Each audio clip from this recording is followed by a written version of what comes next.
et bienvenue sur Les Aimants, le podcast qui donne la parole à tous les aidants et toutes les aidantes. Que ce soit à temps plein ou à distance, que ce soit pour quelques semaines ou des années, il faut toujours beaucoup d'amour pour être aidant. C'est pour cela que ce podcast porte ce nom et qu'il est là pour rendre hommage à ces personnes qui mettent au moins une partie de leur vie, entre parenthèses, pour aider un proche à traverser une épreuve.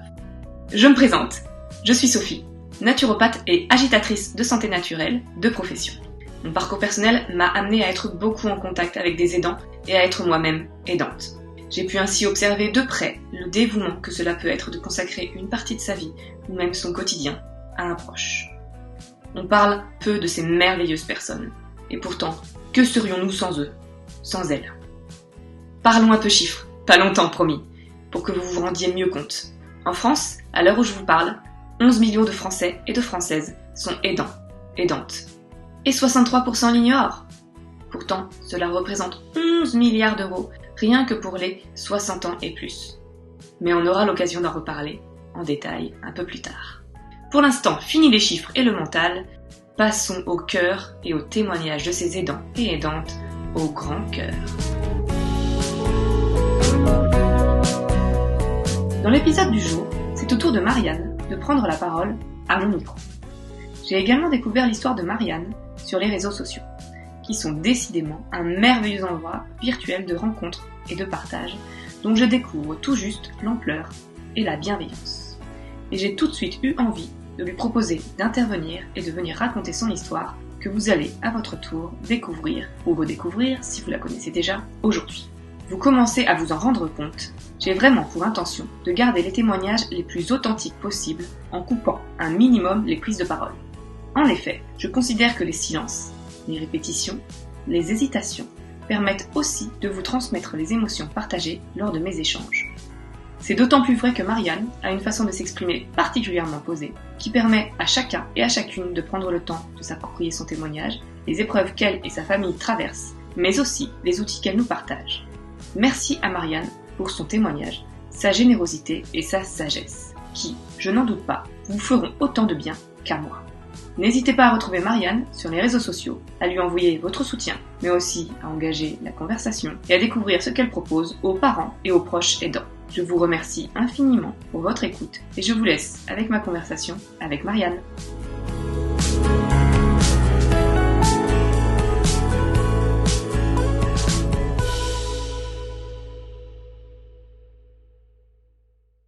Bonjour à tous et bonjour Marianne. Aujourd'hui, on reçoit Marianne dans le podcast Les Aimants. Bonjour.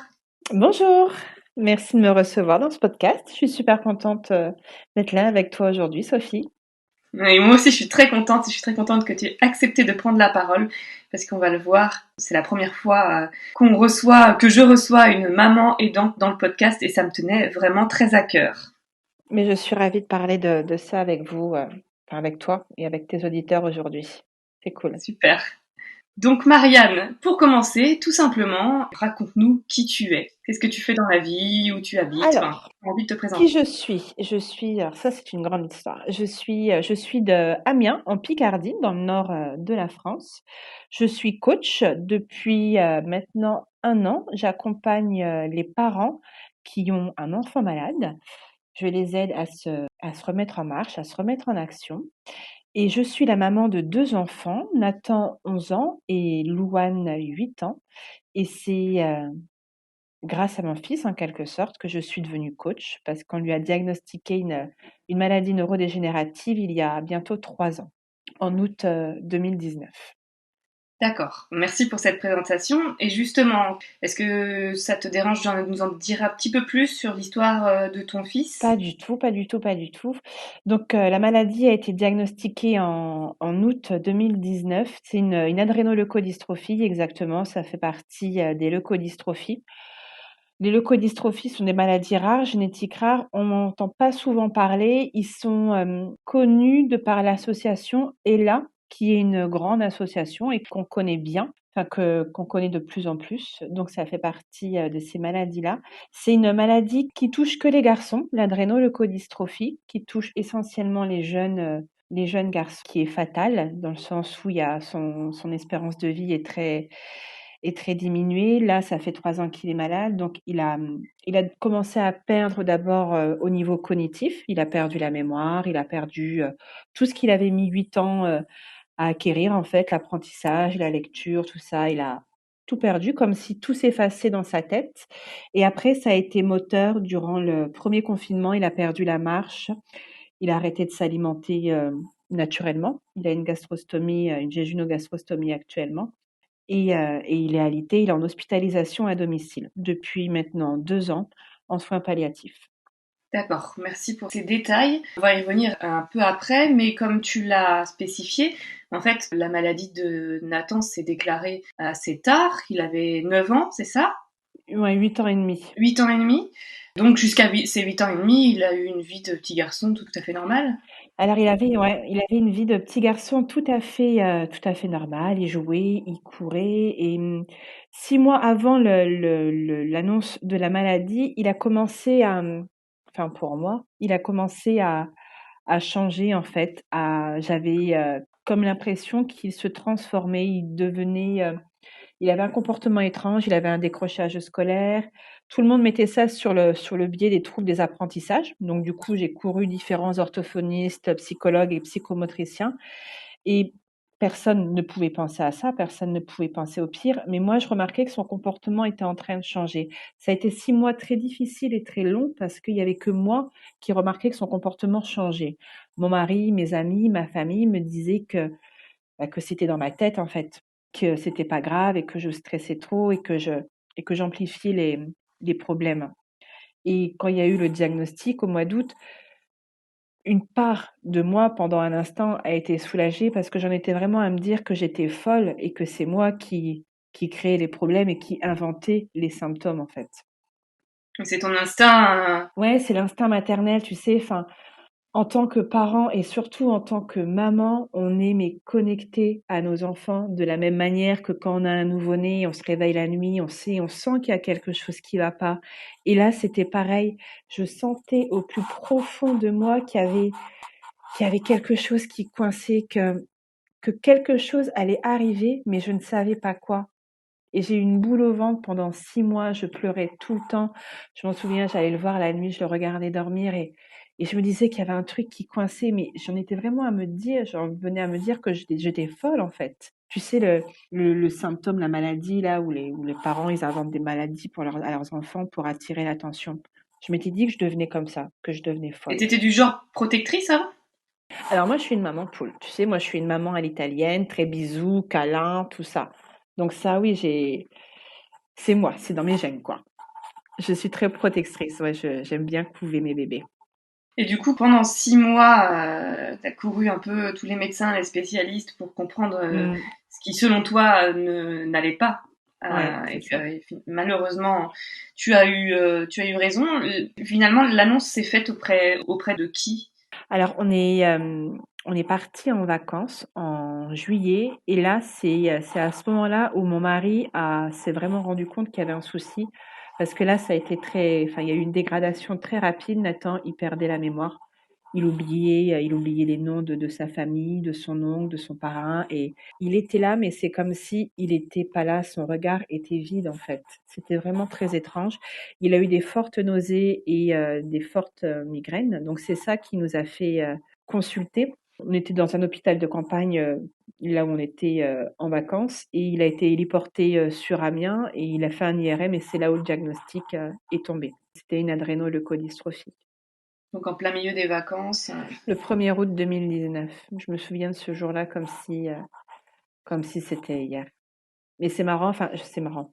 Je me souviens de ce jour-là, mais tu sais, l'annonce du choc, c'est d'une telle violence quand on t'annonce ça parce que tu t'y attends pas. On pensait à une méningite ou même limite à un cancer, mais on pensait pas à une maladie incurable comme ça, sans espoir. Bien On ne sûr. pensait pas qu'on allait nous annoncer que notre fils allait mourir. Et le choc est tellement violent que c'est comme si tu te dissociais de ton corps, en fait. D'accord. Je revois la scène comme si c'était hier, mais c'est comme si j'étais pas dans mon corps. Tu sais, comme si pour se protéger, l'esprit hop, C'est un état de sidération, en fait. ouais, c'est ça, On est c'est comme ça. Ouais, figé. un état de choc, c'est ça. C'est ça, comme figé, exactement. Exactement. Donc ça, c'est le jour même de l'annonce. Mhm. Et après, alors, j'imagine que les jours qui ont suivi ont dû être très compliqués pour toi et pour toute la famille. Mais ça a dû aussi s'enchaîner, j'imagine aussi pour les soins à Nathan. Est-ce que tu peux nous en dire plus sur les jours qui ont Bien suivi sûr. cette annonce? Alors Nathan, il est resté hospitalisé 1 mois à l'hôpital à Amiens. Et je suis assez vite sortie de cet état de sidération pour me plonger dans l'action. Il fallait absolument que... Je pense qu'en quelque sorte, c'était une fuite en avant, en fait. Se mettre dans l'action pour ne pas penser. Pour ne pas penser à tout ce que notre vie allait devenir. Je me suis mis dans le dossier MDPH, à courir les prestataires, à appeler l'école. Enfin, voilà, je me suis noyée dans l'action et dans le travail, tout ce qui pouvait ne pas me faire ressentir en fait cette douleur et cette souffrance. Et mais c'est vrai ce que tu dis, enfin ça a été un vrai choc pour toute la famille, ça a été un tsunami et surtout pour notre fille qui avait 5 ans à l'époque et qui était fusionnelle avec son frère. Et elle a pas compris de nous voir pleurer autant. Elle a pas compris que Nathan soit hospitalisé. Elle a pas compris qu'il ait changé autant parce que ça a été très, très vite après, hein. D'un point de vue au niveau cognitif, ça a été très, très vite. C'est comme s'il délirait, en fait. Il se rendait plus compte de ce qu'il faisait. Il avait un comportement, très étrange. Il déambulait dans la maison, il tapait dans les murs, enfin, un peu comme un trouble autistique, tu vois? Ça ressemblait un peu à ça. Donc ma fille a été très en colère vis-à-vis de son frère et très en colère vis-à-vis de nous aussi. Enfin, après, on a fait comme on a pu. Je pense qu'on aurait peut-être dû être plus honnête dès le début avec elle, mais c'était tellement difficile qu'on a voulu la protéger. Et donc, du coup, on lui a caché pas mal de choses. On a essayé de, pas d'enjoliver les choses, mais ouais, de les gommer, quoi. De faire comme si tout allait bien, en quelque sorte, alors que ça n'allait pas. Et puis, les enfants, ils sont pas dupes, hein, ils sont loin d'être bêtes. Et donc, du coup, ça a été d'autant plus difficile pour elle comme pour nous.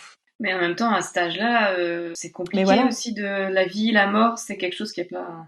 mais exactement, quoi. C'est quelque chose qui, et encore maintenant, enfin, qui nous est très difficile d'aborder avec elle. Mm. On va y revenir tout à l'heure, en effet, sur la relation aussi, que ce soit ta relation, votre relation avec votre fille, et puis sa relation elle-même avec Nathan. Mais pour en revenir sur, voilà, sur ce qui a suivi l'annonce de la maladie de Nathan, j'ai lu dans un de tes posts, tu dis ne plus être la même personne maintenant Mhm. qu'après 3 ans. Est-ce que tu peux nous en dire plus sur ce chamboulement qui est à la fois l'annonce et puis la maladie de ton fils vis-à-vis de toi, ta personnalité, on va dire? Ben, c'est-à-dire que j'avais une vie, enfin, je pensais avoir une vie avec plein de certitudes et plein d'acquis. J'étais du genre maniaque du contrôle, métro, boulot, dodo, boulot important, ambitieuse, à vouloir, voilà, toujours plus, sans prendre le temps de vivre en fait. J'essaie soit dans le passé ou soit dans le futur à imaginer ce que je pourrais faire de plus tard, sans vraiment profiter de la vie. Et la maladie, elle est venue bousculer tout ça. Déjà, elle est venue bousculer mes certitudes sur ce que je croyais de la vie. J'ai été pas mal chamboulée dans mon enfance, donc je me suis toujours dit que ça y est, j'avais donné ma part et que maintenant je serais épargnée et qu'il pouvait plus rien m'arriver en fait. Mais c'est tellement con de se dire que la vie va t'épargner pour le restant de tes jours parce que ça se passe pas du tout comme ça. Et la maladie est venue non seulement chambouler toutes mes croyances, mais elle est venue aussi gommer celle que j'étais parce que je me suis vite mis dans ce rôle de maman aidante en fait. Et quand je parlais de moi, je ne parlais que de moi au travers de la maladie de Nathan. C'est-à-dire quand il fallait que je dise qui j'étais, par exemple, c'était je suis la maman d'un enfant malade. Mais c'est pas du tout qui je suis en fait. Mais je m'identifiais complètement par rapport à la maladie de Nathan. C'est comme si la maladie avait gommé mon identité, comme si je m'étais effacée en fait. Et ça a été un long chemin que de me réapproprier qui j'étais et surtout qui j'étais devenue. Il a fallu que j'arrête de travailler. Le confinement est passé, le Covid et les confinements sont passés par là pour vraiment me poser et me dire mais attends, là tout ça, enfin, qui tu es quoi? T'es pas que la mère de Nathan, t'es pas que la mère d'un enfant malade. Qui tu es et qu'est-ce que tu veux quoi? C'était ça qui a été un gros chamboulement, de me remettre au final au centre du processus, de me redéfinir moi. Je ne suis pas qu'aidante familiale, je ne suis pas qu'une femme mariée, je ne suis pas que maman, je suis moi avant tout, moi.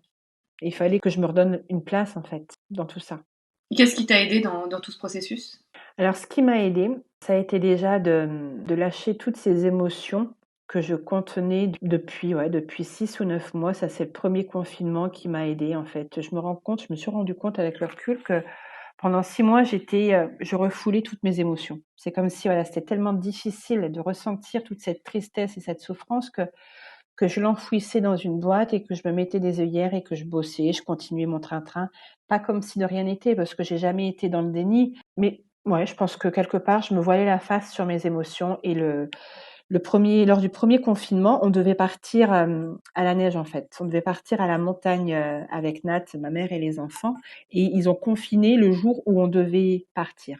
Et là, c'est comme si j'avais explosé littéralement de colère et que comme si toute cette colère retenue depuis 6 mois s'était lâchée. Pendant 1 à 2 semaines, j'étais en mode enragée dans la maison. Alors en plus, je te raconte pas avec la famille à la maison, enfin, on était tous enfermés, c'était une ambiance super. Ils ont dû ressentir les ondes sismiques à Katmandou, hein, j'en suis sûre, tellement j'étais dans un état Ah, de c'était rage parce ça! que ouais, c'était ça, c'était moi. Parce que je me disais, mais merde, mais la vie s'acharne, quoi. C'était la dernière fois que Nathan pouvait voir la neige, la dernière fois qu'il pouvait marcher dans la neige parce qu'il commençait à boiter, il commençait à avoir de plus en plus de mal à marcher et le monde nous a pondu le Covid et le confinement et je me suis dit, mais non, c'était pas possible. Et ça m'a fait vriller. C'était la goutte d'eau. Ouais. Mais en même temps, c'est ce qui m'a sauvée et c'est ce qui m'a libérée parce que j'ai tout expulsé, en fait, toutes ces émotions, tout ce que je refoulais depuis tellement de mois, j'ai tout sorti. Ça a été difficile et douloureux, mais après, j'étais comme vidée, vidée. Et j'étais tellement vidée que c'était le moment idéal pour moi de me dire, mais qu'est-ce qui se passe, quoi? Il faut que je redonne du sens à ce que je vis avec la maladie de Nat et que je redonne du sens à celle que je suis aussi. Ça a commencé comme ça.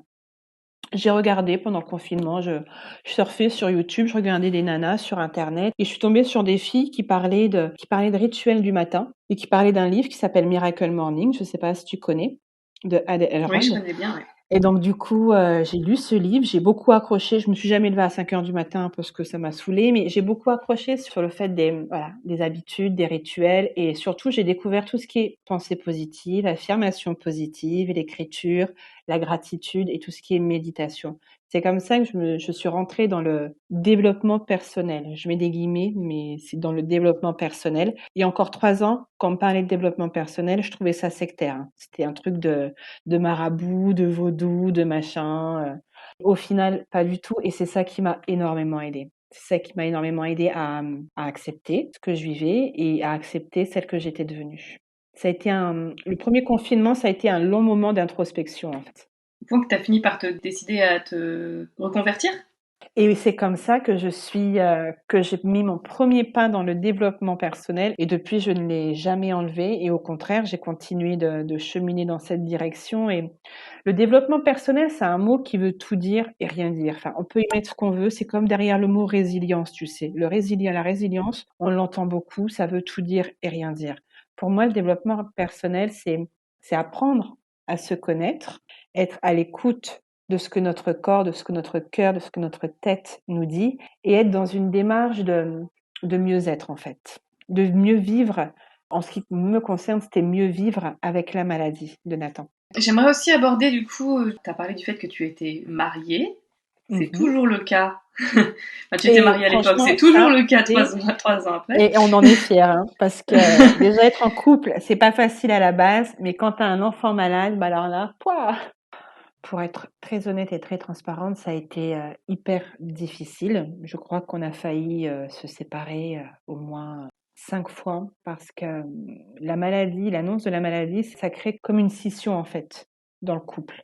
Chacun gère ses émotions, chacun gère ça à sa manière et on n'est pas triste en même temps, on n'est pas en colère en même temps et quand moi j'allais un peu mieux, mon mari lui sombrait donc du coup ça me renvoyait à mon propre désarroi et ça me mettait en colère et j'étais en colère après lui et notre colère, le seul moyen de la faire ressortir, c'était de la faire ressortir contre lui et lui contre moi quoi parce qu'on Mhm. on peut pas s'énerver contre Dieu quelque part parce qu'il est pas là donc ça a été vraiment très difficile pour le couple, d'autant plus que On n'a pas la même vision de la prise en charge de Nathan. On n'est pas forcément d'accord sur les traitements, sur la façon de faire les choses. Donc, ça a été beaucoup d'engueulades, beaucoup de crises, mais aussi beaucoup de communication, beaucoup de discussions et beaucoup de compromis. Et heureusement qu'on s'aime parce que sinon, on serait plus ensemble aujourd'hui. Mais est-ce que tu penses que maintenant vous avez réussi à trouver votre équilibre, à mieux vous comprendre? On y arrive, mais c'est un équilibre très précaire. Tu sais, j'ai l'impression qu'on est comme des funambules sur le fil de la vie. On a réussi à trouver notre équilibre à peu près parce que là, ça fait bientôt 3 ans que Nathan est malade, mais comme je t'ai dit, il est en soins palliatifs. Il va bientôt nous quitter. Est-ce que l'équilibre sera toujours là à ce moment-là? Je sais pas. C'est difficile d'avoir des certitudes là-dessus parce que je sais même pas, enfin, Bien moi, sûr, comment je serai à ce moment-là, tu vois. Donc mais on vit au jour bien le sûr. jour et on est heureux d'être l'un avec l'autre chaque jour. C'est mon soutien et je suis son soutien aussi. Et même si des fois on s'engueule, en fait, ça nous fait du bien de s'engueuler et de sortir quelque part ce qu'on a à sortir. Oui, même si c'est l'un sur l'autre.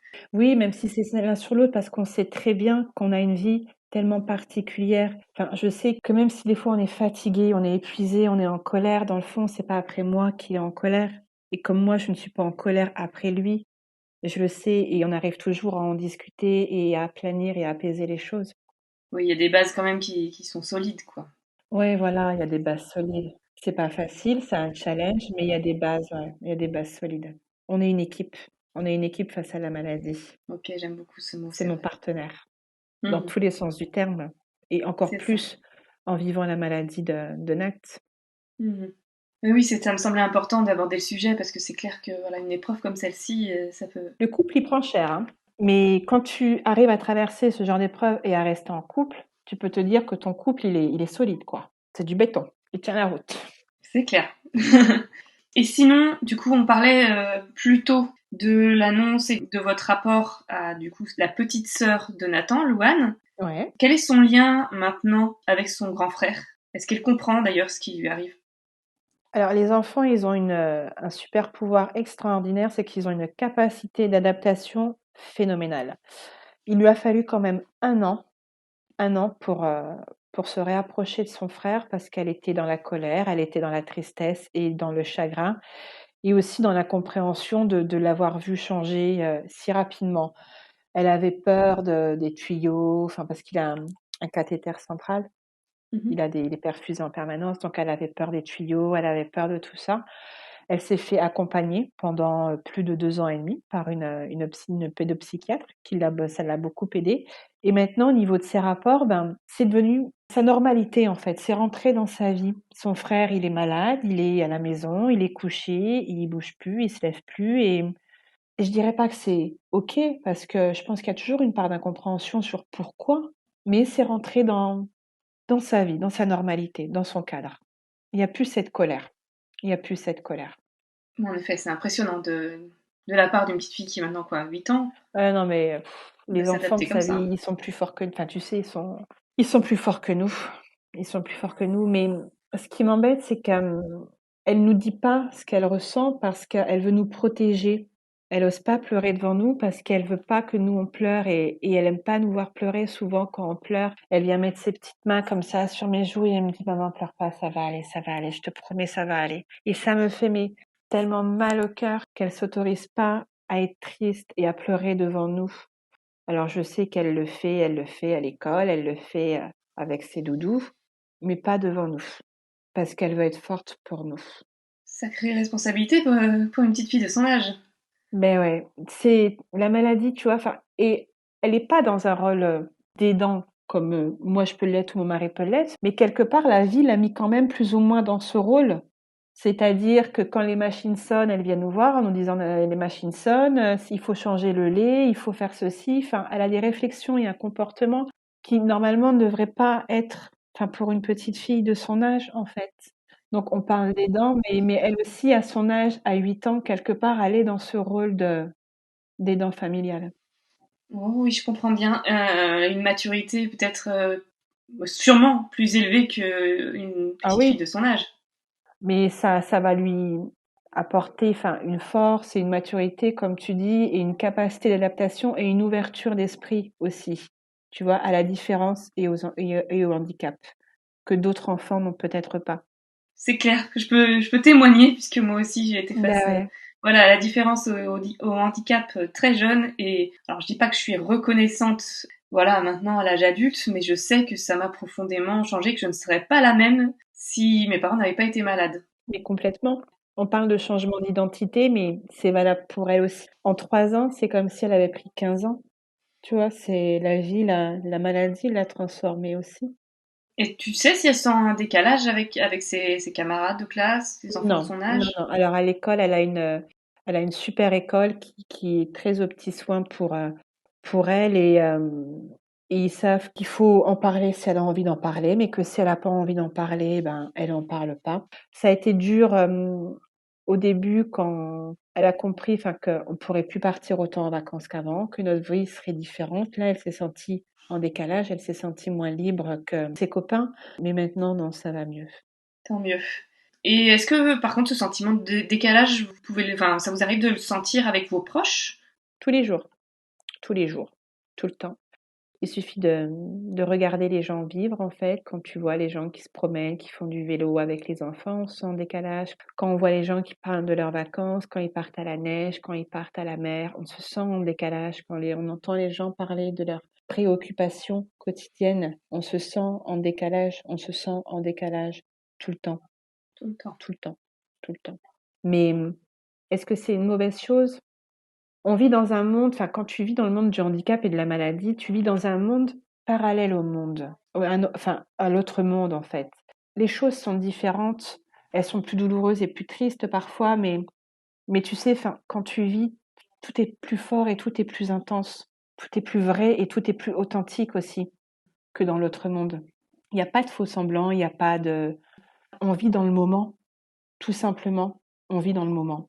Oui. On n'a pas le temps de ne pas être authentique, de ne pas profiter du moment. Mais c'est ça, tu vois, on n'a pas les mêmes préoccupations de ah tiens, où est-ce que je vais partir cet été, ou mon collègue il m'embête, ou machin, ceci, cela. Enfin, on n'est pas dans les mêmes trucs, ce qui fait que quand on rit, enfin, un rien fait notre bonheur. Nathan, quand il fait un pipi tout seul, je fais la danse de la joie dans le salon, tu vois. Quand il a passé une nuit complète et entière, on va parler de ça comme si c'était l'événement de l'année, quoi, limite à faire la une de BFM TV, parce que pour nous, ce sont des choses extraordinaires. Une journée où il souffre pas, c'est une journée extraordinaire. Chaque jour, en fait, où ça va, chaque jour, c'est un cadeau, c'est un petit miracle. Nous, on vit dans un monde comme ça, et quand tu vis dans le monde du handicap et de la maladie, des petites choses qui peuvent paraître insignifiantes pour la plupart des gens qui ne voient même pas, bah pour nous, ça prend des proportions extraordinaires. Ah oui, je comprends très bien et quand on t'entend parler, on comprend encore mieux quand tu nous disais à quel point tout ça t'a profondément changé. Il y a aussi une vision de la vie Mm. qui n'est plus la même. Mais complètement. Tu sais, enfin moi j'ai toujours entendu dire carpe diem, il faut profiter de la vie, machin, vivre comme si c'était ton dernier jour. Et je me suis toujours dit mais c'est des conneries ce truc. Enfin c'est de la philosophie à deux balles, mais au-delà de ça, enfin avec ce qu'on vit avec Nat, on se rend compte que la vie ça tient à que dalle, que ta vie peut basculer du jour au lendemain et que ça tient à que dalle. En fait, tu peux basculer de vie où tu crois que tout est acquis ou que tout est tracé, à basculer dans l'horreur et dans le cauchemar et tomber dans les soins palliatifs et tout ça. Ça tient à rien. Donc bien sûr que chaque jour, enfin c'est un miracle. Chaque jour est un cadeau. Et du coup, est-ce que tu dirais que malgré tout, tu gardes foi en la vie ou est-ce que tu as encore une certaine colère, un certain ressentiment vis-à-vis justement de la vie? C'est philosophique, mais... J'ai plus cette colère.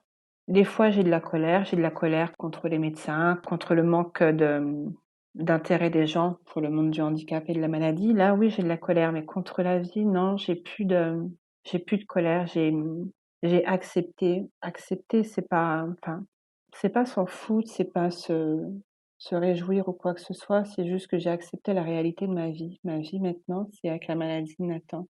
Et si tu as envie d'avancer, malheureusement, tu es obligé, à un moment donné, d'accepter ce que tu vis. C'est difficile d'accepter que son fils soit malade, que son fils va mourir. Et ça, je sais pas si je l'accepte vraiment, mais j'ai accepté la vie que je vis. Je regarde plus derrière et je regarde même pas devant, en fait. Je regarde juste maintenant et tout de suite. D'accord, mais je comprends. Et dans toute cette histoire, dans tout ce parcours, quelle a été la place des soignants au sens large? Est-ce que vous vous êtes senti soutenu, accompagné ou parfois démuni? On a été, au niveau de l'hôpital, très entourés par, certains médecins et aussi par les soignants, par les infirmières qui ont été très présentes, au moment de l'annonce, de la maladie et qui ont été, pas porteuses de phrases, à 2 balles, «Ça va aller, vous inquiétez pas», mais juste qui étaient là, en fait. Combien de fois j'ai pu pleurer, dans leurs bras, sur leurs épaules et juste, enfin, ne rien dire et elles étaient là. Et même, là, actuellement, Nathan, il est en hospitalisation à domicile et c'est pas facile pour les soignants, c'est pas facile pour nous et des fois, on est tellement fatigués qu'on peut s'énerver aussi sur eux et ils tiennent le choc et ils sont là aussi pour nous. Ils sont là aussi pour nous à leur manière. Donc ouais, on a été très entourés. Après les médecins, il y en a des plus ou moins bien, hein, mais c'est comme partout. Des fois, on tombe sur des pépites et des fois, on tombe sur des médecins, je sais pas, ils avaient pas l'option bienveillance à la fac. C'était un choix. C'était soit la connerie, soit la bienveillance. Ils ont pris la connerie. Ça leur appartient. Oui, en effet, mais c'est bien que majoritairement ce soit du positif que tu en retires, parce que c'est vrai que dans tout métier, il y a des cons comme des pépites, comme tu dis, et même si c'est pas simple, parce que voilà, quand ça touche à des sujets aussi importants et pour lesquels on a vraiment besoin de soutien, tomber sur quelqu'un qui n'a pas de tact, c'est... Difficile. Ça rajoute de la douleur à la douleur. Mhm. Mais tu sais, enfin, tu dis, je retiens le positif, mais parce que j'ai décidé de voir les choses comme ça et de retenir le positif. C'est pas forcément quelque chose d'instinctif parce qu'au début, on voit forcément que dans le noir, mais à un moment donné, c'est de se dire qu'on peut pas être tout le temps dans le noir et qu'il faut essayer de changer notre manière de voir les choses. Aussi, ça aide à supporter ce que tu vis au quotidien. Ouais, bien sûr. Et sûrement que le coaching aide, mais on va en parler un peu plus tard. Mais en tout cas, merci pour ce témoignage sur les soignants. Je pose quand même souvent cette question-là parce que, voilà, les aidants sont très importants, mais ils sont aussi soutenus par toute une équipe de soignants. Souvent, quand même, c'est les personnes dont on entend moins parler, les infirmières, les auxiliaires de vie, voilà, ces personnes qui font un métier formidable, souvent, non, pas souvent, sous-payés, qui mettent énormément de cœur et d'énergie, et c'est eux que je Mmh. veux... Voilà. Mais bien sûr, il faut les mettre à l'honneur parce que c'est difficile pour nous en tant que parents, mais je vois dans les services pédiatriques, ils voient tellement, mais tellement de souffrance et de douleur, que ce soit la douleur des parents ou la douleur des enfants. Nathan, à un moment donné, il faisait des crises tellement douloureuses qu'on n'arrivait pas à en venir à bout. Les infirmières, elles repartaient chez elles, elles étaient en pleurs, quoi, de pas réussir à le soulager, de le voir tellement souffrir, tellement c'était éprouvant pour elles. Donc, c'est clair c'est comme des lumières, en fait, dans les ténèbres que nous, on peut traverser en tant que parents. C'est des petites lumières. C'est beau, c'est vraiment très beau. Et bah justement, comme on parle de petites lumières, toi du coup tu as créé un compte Instagram il y a peu autour du coaching que tu proposes, on va en parler juste après. Mais je voulais d'abord qu'on parle justement de ton lien avec les autres aidants et la communauté des aidants qui est notamment très active sur les réseaux sociaux, mais pas uniquement. Est-ce que tu as eu la chance de croiser le chemin d'autres aidants, d'autres mamans aidantes notamment? Totalement. Alors déjà en dehors des réseaux, par le biais de l'association Ella, on a été en contact avec d'autres parents. Et c'est vrai, par la suite, grâce aux réseaux sociaux, j'ai mis du temps à m'ouvrir aux autres parents, aux autres aidants, parce que j'ai vraiment eu un besoin à un moment donné, pendant 1 an, de me retrouver seule avec moi-même et de faire le point avec moi-même. Et c'est vraiment après où j'ai eu besoin de me tourner vers d'autres parents et d'avoir une sorte de lien et de réconfort et d'échange, en fait, avec ces autres parents. Et tu vois, c'est comme les soignants, c'est en quelque sorte des petites lumières. Tu sais, ils vont pas bien eux aussi, mais on est là, on s'entraide, on se soutient. Toujours un petit mot, une petite phrase gentille, en fait, qui tombe à pic. Et c'est une sorte de famille, être aidant familial. Mhm. On forme une famille et on se connaît pas ou pas beaucoup, mais on partage les mêmes difficultés, les mêmes souffrances au quotidien et on se comprend tellement, enfin, on se comprend plus avec quelqu'un que je ne connais pas que des fois avec ma meilleure amie qui ne vit pas ce que je vis au quotidien. Et c'est un réconfort d'avoir des gens comme ça, d'être entouré de gens comme ça. Ouais, c'est précieux. Moi, je l'ai découvert aussi en lançant ce podcast. J'ai découvert la richesse de la communauté des aidants, notamment sur les réseaux sociaux, et la bienveillance extrême Mmh. qui règne. Ça me Mais fait vraiment chaud au cœur. complètement. Mmh. Mm. Ouais, on se sent pas seul, tu sais, des fois, enfin, on se sent pas seul. C'est beaucoup dire. La maladie, ça isole. La souffrance, ça isole. Mais je te dis, ouais, quand tu partages ta colère ou ton désarroi sur les réseaux, tout de suite, tu vois, ils sont là, t'as un mot, une présence. Enfin, t'as des gens qui sont là. Tu les connais pas, mais ils sont là. C'est un truc de dingue, quoi. C'est tellement d'amour, en quelque sorte, et enfin, ouais, c'est très réconfortant, encore une fois. Et très aidant. Oui, bah, franchement, heureusement que ça existe, en effet, heureusement qu'ils existent tous. Et merci à vous tous qui nous écoutez d'ailleurs, parce que c'est majoritairement vous qui nous Complètement. écoutez. J'ai une question maintenant un petit peu plus délicate, mais qui me semble importante. Tu me diras si Mhm, tu ne souhaites pas y répondre, mais c'est important pour moi de la poser. Tu l'as dit, du coup, il n'y a pas d'issue à la maladie de Nathan, donc vous devez vous préparer mhm, à son décès, parce qu'il vous quitte. mhm. Comment, toi, tu l'appréhendes, ce moment? Est-ce que tu as déjà des outils qui peuvent t'aider à mieux gérer cette issue? Alors, ça a été un long cheminement aussi. Ça a été, au début, quand on nous a annoncé ça, moi, je ne pensais qu'à ce jour-là, en fait. On avait absolument besoin d'une date. Ça allait être quand? Ça allait être quand? Tu sais, comme si psychologiquement, tu as besoin de te préparer au pire, en fait. Il nous fallait une date, mais ça va être quand? Bien évidemment qu'il n'y a pas de date. Et on pensait qu'à ça. Avec le temps, forcément, c'est dans notre esprit et forcément, on sait que ça va arriver. On n'est pas dans le déni. Mais on a arrêté de se demander quand pour profiter plus de l'instant, en fait. Et c'est ça qui, enfin, pour ma part, qui m'aide beaucoup au quotidien. Et je sais que quand il va nous quitter, je vais de nouveau me briser. Je dis de nouveau parce que après l'annonce de la maladie, ça m'a brisée et je me suis reconstruit petit à petit. Et je sais que je vais de nouveau me briser et que ça va m'anéantir.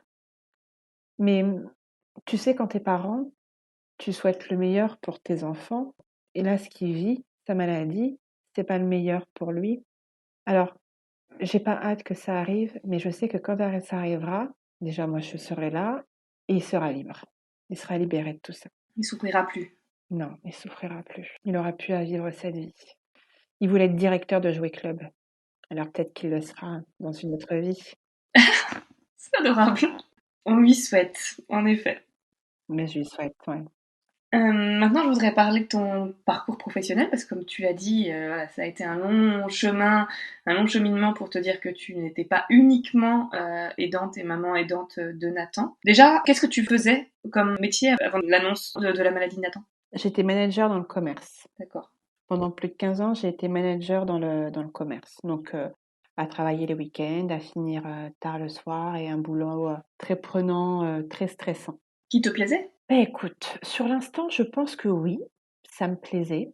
Mais ça me plaisait parce que ça cochait toutes les cases que je pensais devoir cocher pour être heureuse dans la vie, si tu comprends ce que je veux dire. Tout à fait. Est-ce que j'étais vraiment épanouie? Avec le recul, je ne pense pas. Mais ça cochait toutes les cases. Donc, du coup, ça m'allait. Enfin, j'arrivais à me convaincre que ça m'allait. Mais j'imagine que la maladie de Nathan a dû rebattre un peu les cartes. Ah bah alors du tout au tout, hein. Là, c'est même pas une nouvelle partie, c'est un nouveau jeu de cartes, hein. Ça a été, au bout d'un an, j'ai décidé d'arrêter de travailler pour rester avec lui et pour profiter de lui. Et je me suis dit que c'était le moment, bah, de faire un point sur, comme je te disais tout à l'heure, tu vois, sur moi, sur qui j'étais et aussi sur ce que je voulais. Et il y a quelque chose, moi, qui m'a marqué dans mon parcours, c'est que quand on t'annonce la maladie d'un enfant, tout de suite, on te conseille de te faire accompagner par un psy, ce qui est totalement légitime et très bien pour, évacuer, ce ressenti, enfin ce choc, et tout ça. Mais après, c'est tout, basta. On te laisse, on te laisse comme ça, en fait. On te laisse sur place et bah, merci, au revoir et démerde-toi cocotte. Sauf que c'est pas parce que tu vis la maladie de ton enfant, de ton parent ou de n'importe qui ou même ta maladie à toi, que tu dois rester sur place. Je veux dire, ta vie ne s'arrête pas avec la maladie. Tu as le droit aussi de vivre et on n'accompagne pas les personnes, les parents ou les malades à ça, à reconstruire leur vie, à déjà apprendre à mieux vivre avec la maladie, déjà rien que pour commencer, à apprendre à se réapproprier qui on est, à se reconnecter à ses émotions et à se remettre dans une dynamique de projet de vie, tout simplement parce que c'est pas parce que tu vis la maladie que tu as pas le droit d'avoir des projets. Et quand tu es aidant, souvent la plupart du temps, tu arrêtes de travailler. Mais tu arrêtes de travailler, mais peut-être qu'à un moment donné, tu vas vouloir te remettre dans une démarche de réorientation professionnelle, en fait. Tu as le droit aussi, ou tu as le droit de te lancer dans l'entrepreneuriat. Enfin, tu as le droit à tout, mais tu pas aidé. On s'occupe pas de toi. On te laisse sur le bord du chemin parce que bah, c'est ton rôle. Ton enfant, il est malade, tu es la maman d'un enfant malade, bah, il faut que tu t'occupes de ton enfant, c'est comme ça. Eh ben non, c'est pas comme ça. Tu as le droit de vivre et tu as le droit d'avoir des projets, tu as le droit d'avoir des rêves, tu as le droit d'avoir des envies. Et moi, j'aide les parents et je les accompagne à déjà accepter la maladie et à se remettre à rêver. Comme dirait Apollinaire, en fait, il est grand temps de rallumer les étoiles. Et moi, c'était une citation qui m'avait beaucoup marquée quand j'étais au plus bas à cause de la maladie de Nat. Il est grand temps de rallumer les étoiles. À un moment donné, il faut rallumer les étoiles. Elles doivent briller, les étoiles. C'est très beau ce que tu dis. Du coup, c'est tout ça qui t'a motivé à te reconvertir et à te former en tant que coach? Mais oui, parce qu'il n'y a pas, en fait, il n'y a rien. Au-delà de l'accompagnement psychologique ou thérapeutique, enfin, il n'y a pas.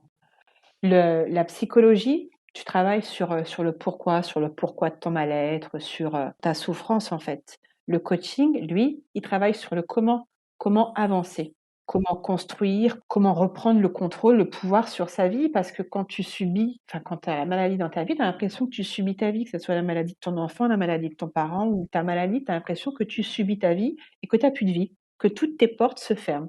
Tu ne pourras pas travailler, faire des études, faire ceci, faire cela. Tu as l'impression que tu descends dans un trou noir. Mais sauf que c'est pas le cas. Tu as le choix. Tu as le choix de soit de subir ta vie ou soit de devenir acteur de ta vie. Et même quand tu vis avec la maladie. Tout à fait. Et du coup, tu accompagnes particulièrement les mamans aidantes ou tous les types d'aidants? Tous les types, ça peut être. Alors moi, je m'occupe essentiellement des parents, mais ça peut être aussi tout type d'aidants. J'ai à cœur d'aider les aidants. Et tu vois, je me dis que tout ça, quelque part, c'est grâce à Nat. S'il n'avait pas été là, je serais pas là aujourd'hui et j'aiderais pas les gens. Et tout à l'heure, j'ai eu 2 séances de coaching mais c'est tellement génial de remettre du sourire sur le visage des gens, de faire en sorte qu'ils se rendent compte, en fait, qu'ils ont le choix et qu'ils ont des possibilités. Enfin, c'est extraordinaire. C'est comme si, ouais, c'est comme s'ils rallumaient une lumière, en fait. Et c'est juste extraordinaire. T'es une petite fée en fait pour eux, on dirait. Alors moi, je suis coach, moi je ne fais rien. Mhm. La solution, c'est les parents qui les ont, c'est les aidants qui les ont. Le coach, en fait, il aide juste à faire voir les choses autrement. C'est comme si on était des copilotes. La maman, c'est le pilote. Le trajet, c'est son voyage, c'est son chemin de vie. Moi, je suis juste là pour lui donner les outils. Mais après, c'est elle qui fait tout. C'est elle qui a la solution. Je l'aide juste à voir les solutions, à voir qu'elle a les solutions. Mais c'est eux qui font les miracles. À y voir plus clair, ouais. Exactement, à clarifier. Et en plus, ils ont la chance d'être accompagnés par quelqu'un qui est passé par là, enfin, qui est dans la même situation qu'eux, donc qui les comprend vraiment. Et je pense que ça, c'est important parce que moi, pour l'avoir vécu, quand tu te fais accompagner par quelqu'un qui ne connaît pas ce que tu vis, enfin, c'est pas qu'il est pas légitime, mais quelque part, il sait pas, tu vois, les émotions, la souffrance, l'épuisement, les idées noires, les pensées toxiques, il sait pas. Quand tu sais que tu te fais accompagner par quelqu'un qui a vécu, qui vit les mêmes choses que toi, enfin, ça résonne pas pareil. Tu sais, tu as une confiance. Tu sais que quand il dit quelque chose, il sait de quoi il parle. C'est pas du blabla, quoi. Il sait de quoi il parle. Ouais, ouais, c'est vraiment précieux. Donc c'est plus impactant.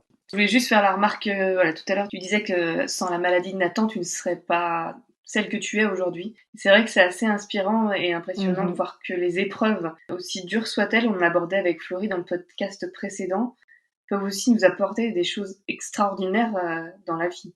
Mais ce sont des... Moi, j'en suis persuadée, tu sais, que les épreuves, même les plus difficiles et même les plus douloureuses, sont porteuses de leçons qui nous permettent d'avancer. Après, il y a des épreuves où le prix à payer est particulièrement élevé.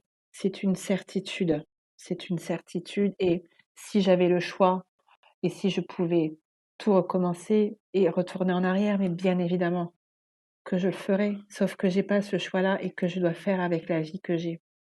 Je dirais pas que je suis pas heureuse de ce que je vis, mais j'ai réussi à trouver des moments de bonheur dans ce que je vis avec la maladie. Et ça, c'est important de remettre des sourires, des rires dans la vie des aidants, dans la vie des parents. On a le droit, tu vois. Rire, c'est pas être dans le déni, c'est pas être insensible. On a le droit de pleurer, on a le droit de rire, on a le droit de tout, en fait. La société, elle nous met des injonctions. Les gens nous disent, ben, t'as un enfant malade, tu pleures pas. Ou si tu pleures, il faut que tu sois forte, il faut que tu prennes sur toi. Mais non, en fait, on a le droit de pleurer, on a le droit d'être triste, comme on a le droit de rire, on a le droit d'être joyeuse, on a le droit de tout. On a le droit. Et il faut que les aidants prennent ce droit. On est jugé en permanence. On nous met sur le bas-côté et en plus, on nous juge. Mais non, quoi. Sans connaître ce qu'on traverse. Mais bien sûr, en plus. Mais heureusement qu'il y a des petites fées comme toi qui... Et comme toi aussi. Qui montrent qu'on a le droit. Mais carrément. Tout à fait. Carrément. Super, merci beaucoup pour ton témoignage, Marianne. Moi, j'ai abordé tous les sujets que je voulais aborder avec toi, j'ai l'impression. Est-ce qu'il y a des points que tu voudrais nous partager avant qu'on se quitte? Je dirais je sais que c'est pas facile, mais de ne pas perdre espoir. Que même dans les moments les plus difficiles, même dans les pires souffrances, de ne pas perdre espoir. Même dans la fatalité, il y a de l'espoir et l'espoir, ça nous aide à avancer en fait. Donc ça, c'est important, de toujours se raccrocher à l'espoir. C'est un beau message de fin, en effet. Merci. Merci beaucoup de nous avoir écoutés jusqu'au bout. Merci infiniment à toi, Marianne, pour ton témoignage, qui, je sais, en aidera beaucoup. Du coup, vous avez compris que Marianne est présente sur Instagram, peut-être aussi sur Facebook. C'est ça, j'ai un site web en construction, mais pour l'instant, c'est que sur Insta, marianne.pétrieux. Marianne 2NE, mais de toute façon, tu mettras le... De toute façon, je mettrai tous les liens dans la description du podcast. N'hésitez pas à la contacter si vous voulez échanger avec elle ou si vous êtes intéressé par ce qu'elle propose en coaching, si vous êtes convaincu. Après ce que vous avez entendu de ce qu'elle propose et que vous êtes concerné, je vois pas comment vous pourriez ne pas être convaincu.